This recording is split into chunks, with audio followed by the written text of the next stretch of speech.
There we go. Don't mind me. I'm just sweeping the trash, known as the Tigers. Sweep, sweep, sweep. Get your ass out of the freaking hammock. Okay. It's inconvenient. Gotta sweep, sweep, sweep. Yeah. Had some sweeping to do. Damn. Thought I already vacuumed in here today. Nope. Gotta do more sweeping. Honestly, guys, I think I'm gonna stop because I'm feeling kind of sweepy today. Let me just put the broom right here. Not be the last time we bust this sucker out, too. We do play these guys one more time in Cleveland, however. Be a real shame if we swept them again, right? Ha ha ha ha ha. All right, let's put the broom away. Let's put the broom away. Put it over there. Okay. Let's get down to business. All right. Sorry about the whole camera glitch thing. You know, my main camera wanted no part of this shenanigans crap thing that I did. So, what is going on, everybody? Crazy Dog back with another Cleveland Guardians series recap, series preview live stream. And before I talk about this Tigers series, right? What a series it was. Let me go back in time. 2 months to be exact. All the way back to July 6th. Right? July 6th. The Guardians had just lost their 10th game in a row. They got swept by Detroit at home, and they were 8 games under 500. And I'll admit, I'm sure a lot of other Guardians fans would as well. We thought we were cooked at that point. Damn, 10 games under, or no, 10-game losing streak, 8 games under 500, 15 and a half games out of the division lead. We thought there's no way we're catching the Tigers. And then the Guardians got a little hot, you know, they had something going. They got within like 5.5 games, I believe, of the division lead. And then right around the trade deadline, they kind of fell off a bit. They sputtered a little bit, especially mid-August. They sputtered a little bit, and they fell back down to what, about 12 and a half or so games out. At that point, I'm like, we're done. We're cooked. Wild card, here we come. But then, all of a sudden, the Guardians started winning again. And it all started on September 5th. So almost 2 months later, the Guardians just couldn't lose. Since September 5th, they have lost one game, and that was a 4-3 loss to Kansas City. The Guardians were 3 games over 500 at that point when they lost. And now you look at them, they're 81 and 71 heading into the final 9 games or 10 games of the season. But yeah, let's talk about this series against Detroit. Because, like I said, what a series it was. First game of the series, of course. Not Tanner. Joey Cantillo going up against Jack Flaherty. No, Casey Mize. Oh, I did Jack's start last night. That's right. My brain is absolutely mush.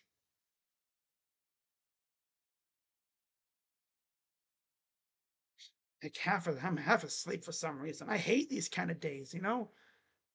I sit here and it's like, half asleep. So yeah, game one, the Guardians go out and coming off what they were doing against Chicago, right? They had swept Chicago, feeling good, coming off an off day on the road in Detroit, huge series. And you got to wonder, are the lights too bright? Will this team rise to the occasion?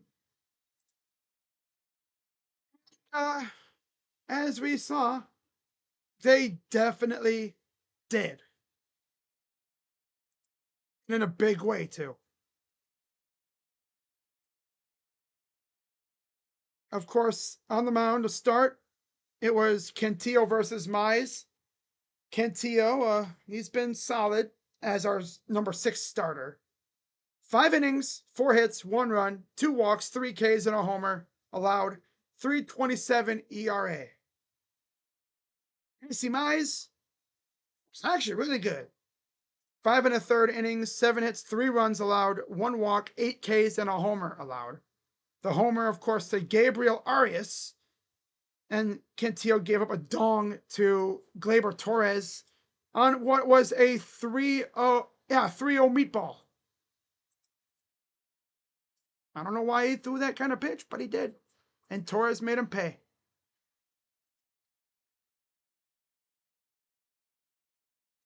Yeah, CJ Kafis got the scoring started. RBI single in the second. And then, of course, came the homer to tie the game. Gabe would respond top 4 with a homer of his own. So how about that, right? A little response run from us for once. Usually we're the ones giving up response runs, but this time the shoe's on the other foot. And then top 6, Bo Naylor would add a 2-run double. Top 6. Not a 2-run double. God, I'm half asleep. Damn. Ay. But yeah, 3-1. RBI double for Bo. They would get a run back from Dylan Dingler. Bottom 6. 3-2. And then bottom 9, 2 down, 0-2, or, well, actually, no, it's a 1-2 count. No, 2-1 count. Yay. Damn. A 2-1 count with 2 outs. Harry Carpenter ties the game with a shot of his own, which Tigers fans, they thought, oh, yeah, we got this. We're winning this game. Right? Off of Cade Smith. Cade blew another save. It is what it is, right? That's tough. Yeah, that's a tough pitch for Cade. Right? Of course, the Guardians would respond in the 10th. 4 straight hits. They scored 4 runs. Stephen Kwan, RBI double. Martinez, RBI triple. And then a J-Ram ground rule double. Makes it 6-3. Followed by Gabriel Arias, RBI single, making it 7-3. So 4 straight hits, net 4 straight runs. Then, in the bottom 10, because of course, Spencer Torkelson, 2-run shot, makes it 7-5, but that's all they would get. So Cantillo didn't get the win, unfortunately, but he did good. Cade Smith gets the win. He's 7-5, 3.15 ERA. Well, Vest, he blew it big time in 10th inning. 6-4, 2.91 ERA. So that's game 1. Guardians start off the series great. Good way to set the tone. Gavin comes up yesterday, and of course I streamed this game. And when I say Gavin was locked in, yeah, he was definitely locked in. More than locked in. I don't know if he could be more locked in than Gavin was.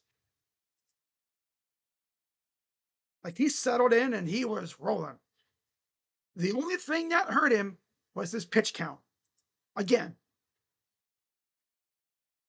5 innings, 3 hits, 2 walks, 9 Ks, 3.06 ERA for Gav, the big rig. Going up against Jack Flaherty, who has struggled at times this year. 5 innings, 3 hits, 1 run, 4 walks, 4 Ks, and a 4.60 ERA. Yeah, we got to Jack a little bit. Yep.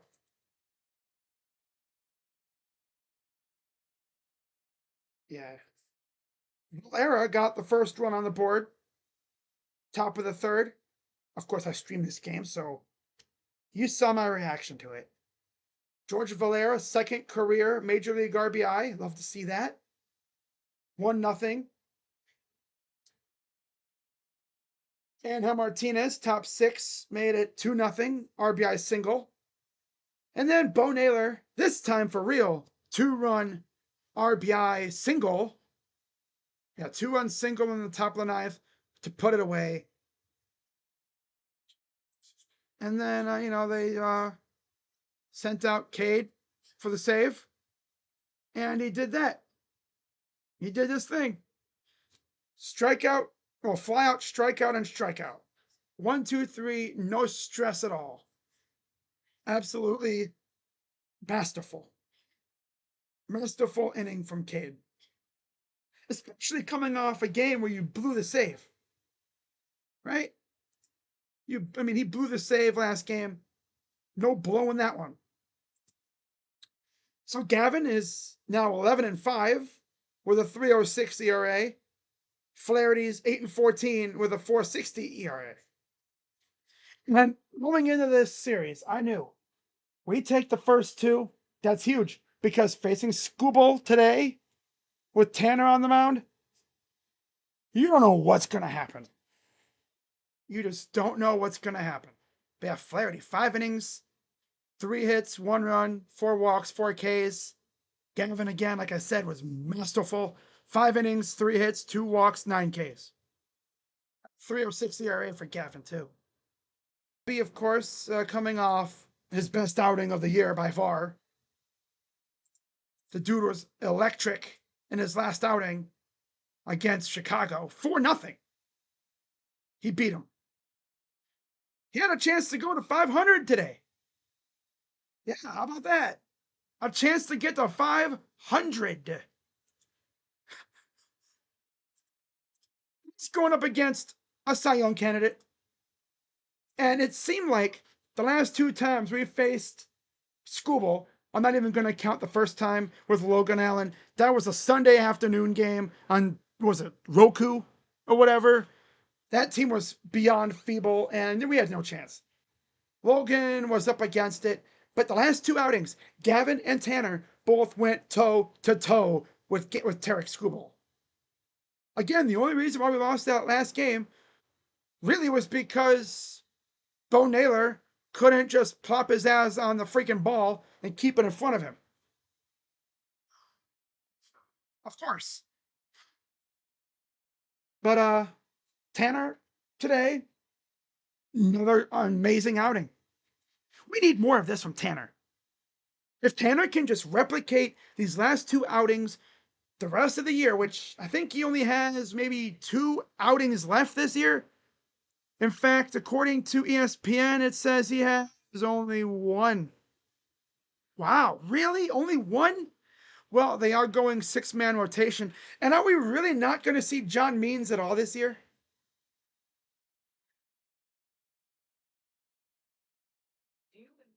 I guess, you could say that this year was like a rehab year for him. And then he'll have a 1-year deal essentially next year. All for that, honestly. He'd be one hell of a weapon coming out of the pen, though. I don't know what they're going to do with him. But, yeah, Tanner was fantastic. Going up against Skubal, yeah, he matched him bar for bar. 6 innings, 4 hits, 1 run, 2 walks, 8 Ks, 4.34 ERA for Tanner. Of course, Skubal, 6 innings, 7 hits, 1 run, 2 walks, 9 Ks, and a homer. Damn near identical lines for the most part. Now they would get the scoring started. Bottom 2, Colt Keith, RBI double. And I'm thinking, okay, well, they scored and we're facing Scooble. This is not good. Top 4, 1 out. John Kenzie Noel at the dish. 0-2 count. Which usually when you're in an 0-2 count against Scooble, you might as well just start walking back to the dugout because you rarely get anything against him there. And John Kenzie Noel sent him to Pound Town. 106 mile per hour, 411-foot nuke shot to left field for Big Christmas. God, I miss that guy, dude. To see him actually hitting well, too. He's like Franmil Reyes, right? I mean, he has actually done a lot more in terms of actually getting just regular base hits. I mean, believe it or not, today he had, what, 2 hits today? Yeah, 2 hits. Not too bad, but he could be way better, though. Oh, well. He's honestly been good. He brings the power that we've needed, that's for sure. So he tied the game. And then it's funny because I was watching this game and I'm thinking, you know, Jose Ramirez has been way, way too quiet in this series. Like, we haven't seen Jose have that big fly yet that he usually would have against this team. There was one game where he just kills them. And he hasn't done that yet. I kid you not. Right after I started thinking that, I was like, he's been awfully quiet in this series. I mean, we take a look at his game log. I'm pretty sure I mean, of course, he's coming off a 3-walk game last night. So he's done stuff. It's just he hasn't done a lot. Yeah, he went, what is this, at-bats? He only had, well, he had 5 at-bats in the first game. He went 3 for 5. 2 for 5. 2 hits and 5 at-bats. Or is it 2 for 3? I don't even know, but who cares? Got 2 hits. Last night, 3 walks. Then comes the 7th inning today. 2-run, essentially the backbreaker. 2-run homer to right center. His 29th of the year. Off of Melton. So by this point, Scooble was out of the game. And J-Ram pounced on their bullpen. Made it 3-1. And that was pretty much it. Of course, Stephen Vogt had to get a little creative with the bullpen because guys were down because of usage. But Colby Allard came in the 8th, walked the guy, but he was good. Hunter Gaddis came in for the save, gave up a hit, but that was it. Nothing really else happened there. But the play of the day came from Tim Herron. He had walked, I think he had allowed a base runner. Let me actually go to the 7th inning. And I'll break it down like this. Herron comes in. He walks Andy Ibanez on 4 pitches. Yeah. Walks Andy Ibanez on 4 pitches. Very uncompetitive at bat. Non-competitive. Dingler comes up. And on the 7th pitch of the at-bat, on a full count, just kind of middle of the plate. I gotta say, this dude has some insane reflexes. Because as a lefty, glove is on the right side, right? So he throws the ball, and he's like this. Ball's coming this way. Glove hand. Yoink. Snags the ball out of the air. Throws over to first. Double play. Next, they get Zach McKinstry to strike out on 4 pitches. Yeah. That was the play of the day right there. Right? That was the play of the day. Because that was right after we had taken the lead. Literally, right after. They wouldn't allow another run after that. Damn good stuff. I'll say that for sure. And again, the only run that was scored by the Tigers was a Colt Keith double. And then right after that, they got an out at home. Thanks to some quick thinking fielding by Gabriel Arias. And that's what saved the game. So Guardians win 3-1. Tanner Bibee again, 6 innings, 4 hits, 1 run, 2 walks, 8 Ks, 4.34 ERA.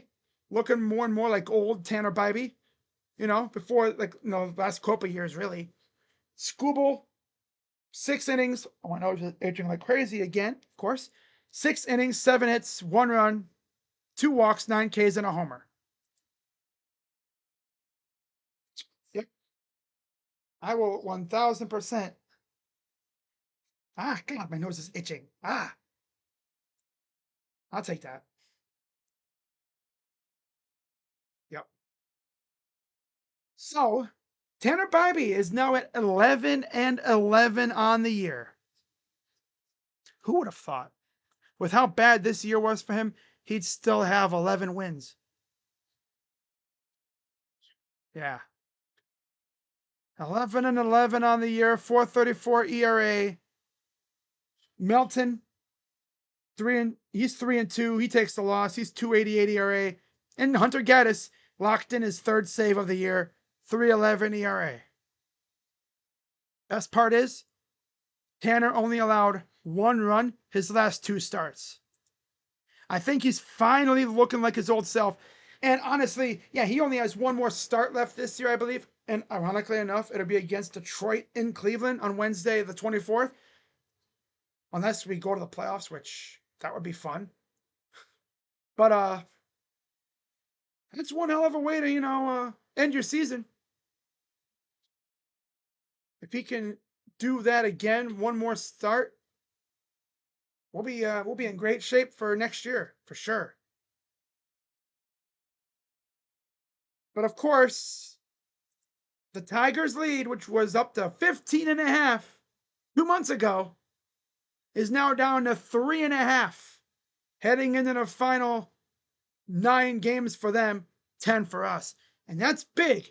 We have a doubleheader on the 20th. And yes, the Tigers do play on the 20th as well.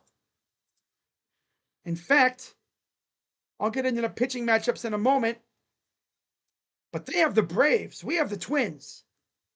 The Twins that we have notoriously beaten the hell out of the last couple of years. Yeah, we face those guys again. Now, of course, because we're so lucky, as Tigers fans like to say that we're lucky, right? We get to face the Twins' 4 best pitchers: Lopez, Ryan, Ober, and Woods Richardson. The Guardians will be sending Messick, Allen, Ciccone, and Cantillo to the mound. Again, rocking a 6-man rotation, taking the ease off the starters, which is nice. Now, as far as the Tigers go, it's going to be tough for them, too. Atlanta, they have Morton, Elder, Montero, Wentz, and Mize versus Strider. So no Chris Sale. Then they will face the Guardians, Skubal versus Williams, Morton, Bibee, and Mize, Messick. And then we'll see about Boston. It might come down to that series against Boston for them. I'm going to be doing a lot of scoreboard watching. But on the 20th, they have Montero versus Wentz. The Guardians, as of right now, will be sending Allen versus Ryan and Ciccone versus Ober for the doubleheader. So, with that being said, let's get into this series against the Twins starting tomorrow night. Well, actually, I don't think they announced the games yet, have they? On here. Oh, no, they did the first one. The first and the last ones are ones that we know. The Guardians haven't officially announced who's starting the doubleheader yet, though. But tomorrow's game, it'll be Parker Messick versus Pablo Lopez. Pablo, 5-4, 2.64 ERA, 71 Ks. Messick, 3-0, 184 ERA, 22 strikeouts.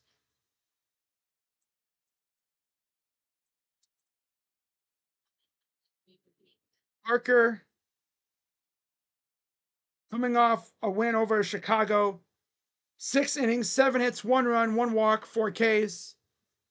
He's been phenomenal. And then Pablo, of course, coming off a no decision against Arizona, 5 innings, 4 hits, 3 walks, and 6 Ks.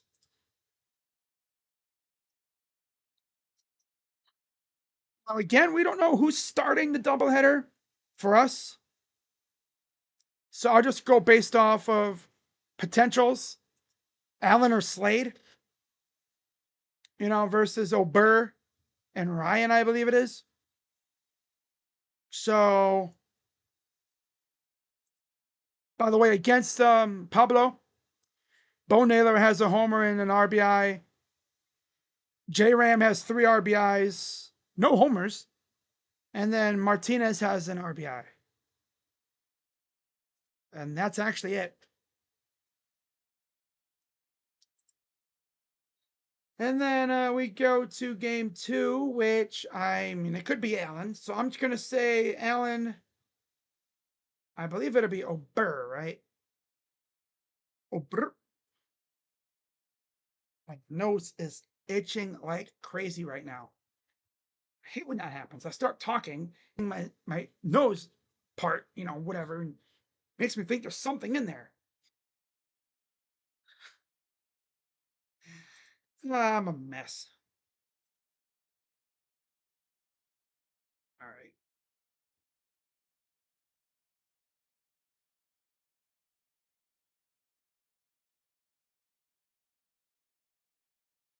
All right. So let's see. Yep. It would be Allen versus Ryan. All right. Logan Allen, Joe Ryan, who I remember could have been traded the deadline. He was so close to getting traded. In fact, he was so close to getting traded, Fox Sports made a graphic saying he was traded. But then, of course, he wasn't. So, yeah, they got Red Sox fans all in a tizzy for nothing. But Logan Allen, of course, he's been all right this year. 7-11, 4.36 ERA in 27 starts, 111 Ks. It's been all right. Coming off one of his better outings, 6 hits in 5 innings against the Royals. Really? It's really been 8 days since he last pitched.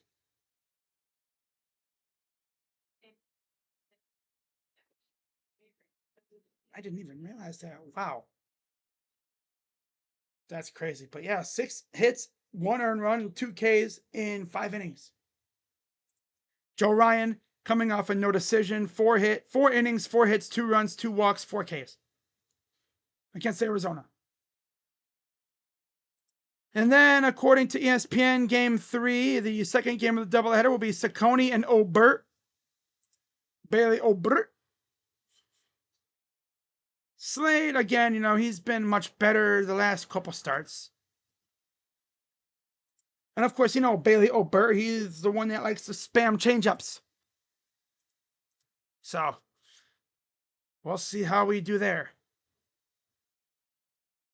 Slade, 6-6, 21 starts, 98 Ks. Coming off a no decision against the White Sox, 5 2/3 innings, 3 hits, 2 runs, 1 walk, 4 Ks. Never forget, this dude came back right when Ben Lively went on the IL with the Tommy John. Talk about Good timing. And then Bailey O'Burrs coming off a loss to Arizona. 6 innings, 4 hits, 4 runs, 9 Ks, no walks. He's 5-8 overall, 5.12 ERA, 114 Ks. Slade, 6-6, 4.39 ERA, 98 Ks. He's honestly been much better the last 2 outings. The Boston outing, he was horrendous. The last 2, he's been great. He went 8 innings against Kansas City. Didn't you win a complete game again? But yeah, he went 5 2/3 against the White Sox. He was good, really good. Yeah, 5 2/3, 3 hits, 2 runs, 1 walk, 4 Ks. And then we get to the final game of the series: Joey Cantillo versus Simeon Woods Richardson. We saw what Cantillo did against Detroit. He was again really good. That's been, people were like, how are the Guardians still in the race, dude? They suck. Our pitching has been phenomenal. Because remember, earlier this year, our starters couldn't do crap. Got no length. Bullpen was getting used up a lot. And that's where we sucked. Our pitching has stepped up.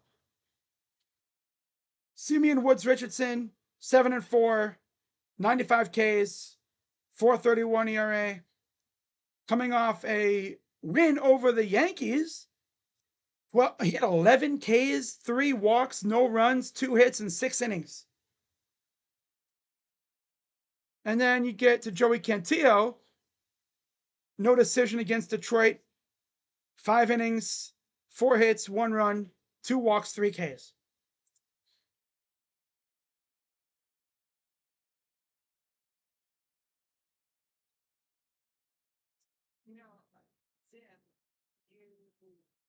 And then let's see if we have a matchup thing for them. Again, they haven't really decided who's going to start those first 2 games. Third game, the final road game. This is crazy. The final road game of the year: Cantillo versus Woods Richardson. That's crazy, dude. After this game on the 21st, the next time, well, if we don't make the playoffs, the next time the Guardians would be on a plane with as a team would be for spring training, pretty much. Because they have 6 games at home to end the regular season.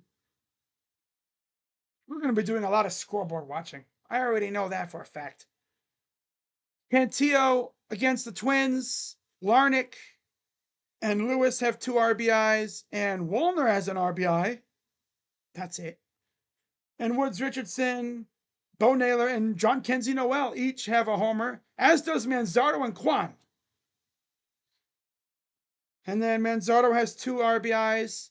Kwan, Naylor, and Noel all have an RBI apiece. Again, Joey Cantillo is 5-3, 3.27 ERA, 95 Ks. Simeon Woods Richardson, 7-4, 4.31 ERA, also 95 Ks. So yeah, that is pretty much it, I think. Yeah. Should be a fun 4-game series as far as me streaming any of these games. I mean, the tough part is 3 of the 4 games are on a game day for football. I might stream tomorrow, but we'll see. Because tomorrow, I think, is the last TV game for the Guardians on the simulcast. I'm pretty sure, yeah, it'll be tomorrow's the last simulcasted TV game for the year. Let me see. What the hell is that? Oh. Let me see here. There it is. Guardians Twins. Okay. So yeah. I'll probably go live for that. And yeah, so on Saturday, and of course Saturday, I'll be just watching college football, keeping an eye on the Guardians. Because if you really think I'm going to pass up watching college football, oh, but crazy dog, the don't play. I don't care. You know, I gotta watch freaking Team Up North. You know, I gotta hate watch. I got a hate watch to do. You know, crazy dog, you could stream that game. Would y'all want that? Hmm? Would y'all want me to stream Team Up North and Nebraska?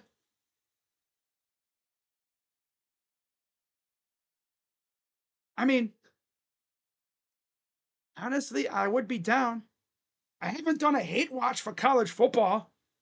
I've done hate watches for basketball, low key, somewhat. Baseball, I've definitely done hate watches for, and football, I've done. But I've never done a college football hate watch. Let me see what other games are on during that time. Because if that's a loaded time slot, I might just not deal with it. I might just watch, not stream. I haven't done a hate watch stream for college football ever, so that would be fun. Let me see what the slate. Because I think that game's a 3:30 kick. So let me see.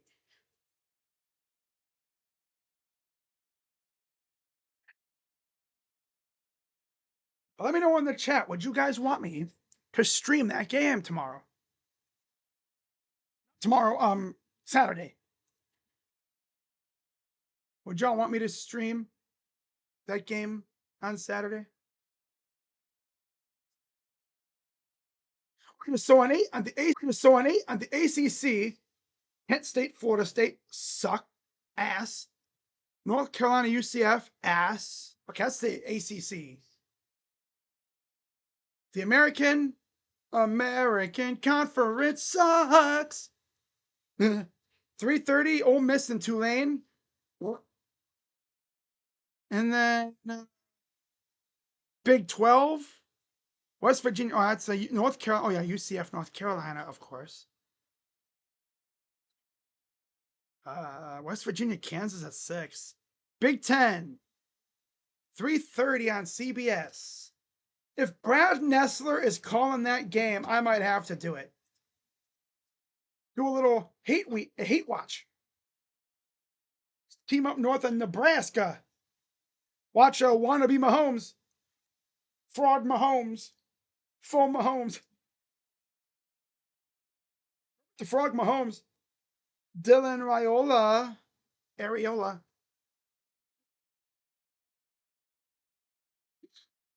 Oh my God, what am I doing? We ain't missing the Buckeyes. Buckeyes don't play tomorrow.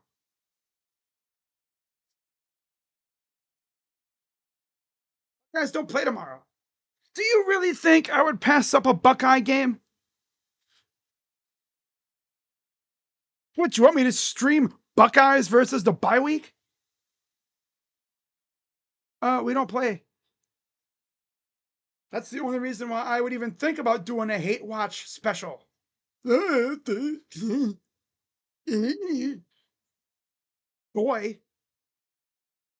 All right, so we got we're in Oklahoma is on at the same time.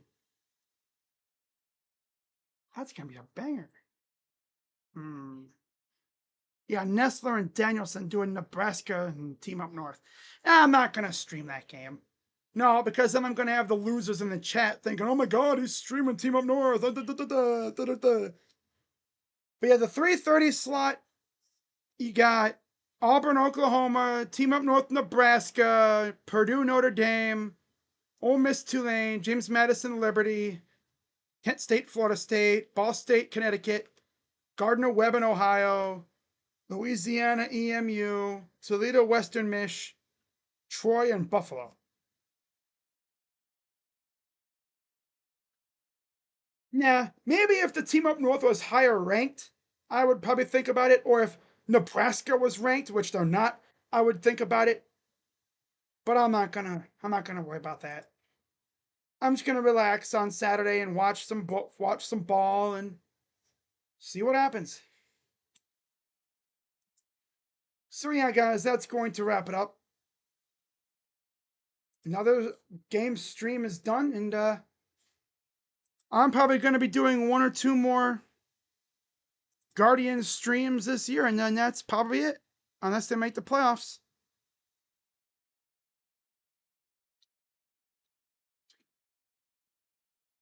Let me see what Twitter's raving on about now. See what Twitter's ranting about before I head out, because maybe something happens, you know? Oh, we got some news for the stadium for the Browns. The announcement from ODOT granting the building permit for the Browns to build a new enclosed stadium. So ODOT has officially approved it. They have approved a permit for construction of a building in Brook Park near Cleveland Hopkins International Airport on land owned by Haslam Sports Group. Okay. I think they were like, we don't know, man. It's right by the airport. Now, the FAA already said, we're good. Hooker Craft. Oh, of course. Thought he was going to actually, I thought we were going to catch a break there, but nope, he's going to play. Classic. Yeah, it looks like the Browns are going to be building their stadium probably within the next year or so. They said it'll be open by 2029, so sheesh, when the heck's construction going to begin? Probably next year, you think? Because you think about it, the stadium's going to be open in 2029. So they're probably going to want construction to be finished up by late 2028, I think, or early 2029. Probably by fall of 2020. No, you want it to be done. Like they're essentially turning on the lights.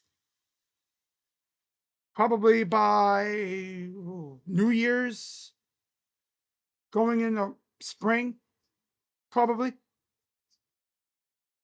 They're probably going to have concerts there and stuff. So yeah, spring 2029, I think, would be the absolute latest. They want that stadium to be ready to go. Of course, there could be delays. God forbid. So don't worry, guys. Just 3 or 4 more seasons left in the dump that they currently play in. And yeah, I mean, that stadium's nice, but it's a dump. Oh, I don't want to leave the lakeside. You know what's funny? Like I said in my stream before, that stadium has the worst, like, energy surrounding it, right? You built that dump on top of the graveyard of the old dump that they played in before. You didn't move the stadium, to the left, to the back, to the front. No, they plopped it down where the old stadium stood. All that bad luck, that bad energy from the old stadium is still there. So, of course, the team still sucks ass when they come back. Of course. They didn't bother to, move the stadium over. Do you know when teams build new stadiums, how rare it is that they build it where the old one stood? The Browns only did that because they moved. Think about it. They only did that because they moved. If the Browns didn't move when the stadium was being built, they wouldn't have been playing by the lake. They probably would have been playing a little bit more inland. That's crazy, man. But hey, maybe the energy will change.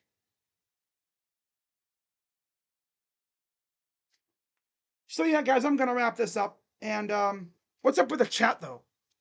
Daniel, of course, said happy Thursday. His usual one comment stream.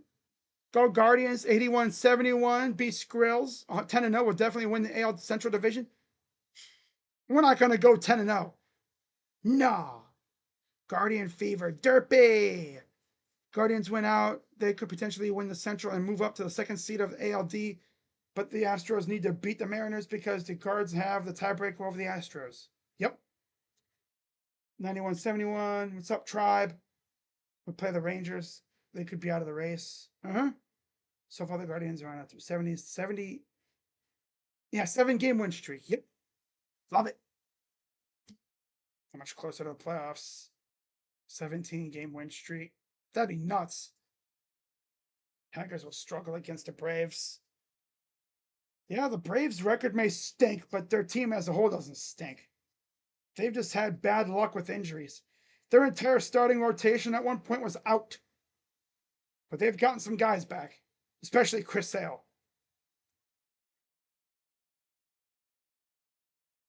I would laugh so hard if the Tigers got swept by the Braves.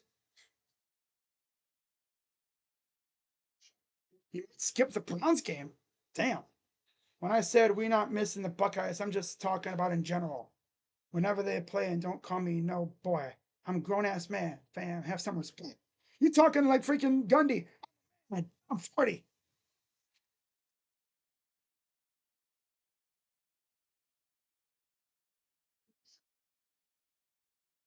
Oh, that's funny. By the way, the Browns are going to be rocking their turd uniforms this week. They're going to be walking turds.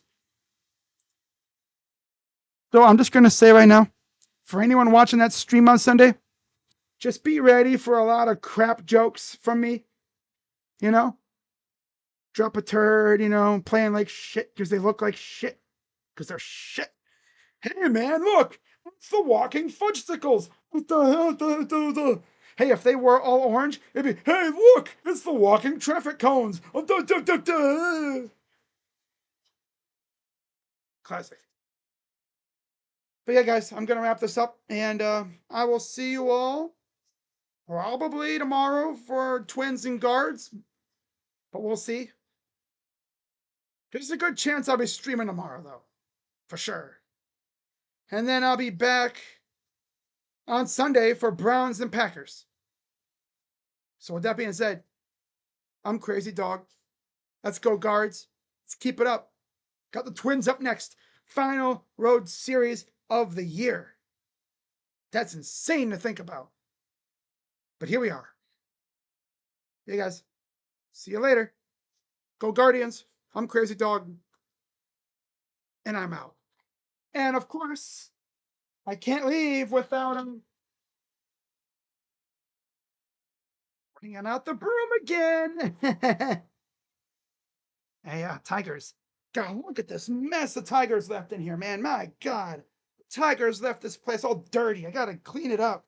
Gotta sweep it. Eh, eh, eh, eh. What, did you expect me to post a cringy ass freaking video of me outside sweeping my driveway with my broom? No.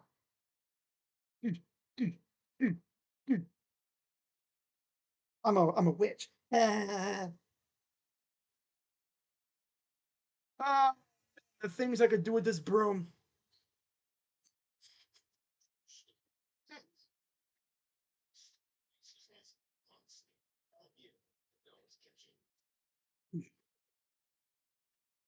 Oh. Doing. Better stop. I'm getting unhinged. Seriously though. How sweep it is, baby. Oh yeah. I would do something cringy, like, try to sweep off my camera, but my camera's not mounted to my computer pretty much. I don't want to knock it off. Right? Yeah. I could have done a cringy ass. Sorry, mate, I didn't see you there. Yeah. Imagine being like swept by the Guardians in 2025. It's tough. That's tough. But yeah, guys, I'm gonna sit here like this. I don't know what I'm doing. I'm bored. Mm, mm, mm, mm. All right. I'm gonna move this over here just to get out of the way. There we are. All right, guys. Well, I'll see you all tomorrow for Guardians and Twins. Go Guardians. I'm Crazy Dog, and I'm out. Bye bye. Yeah. Oh, yeah.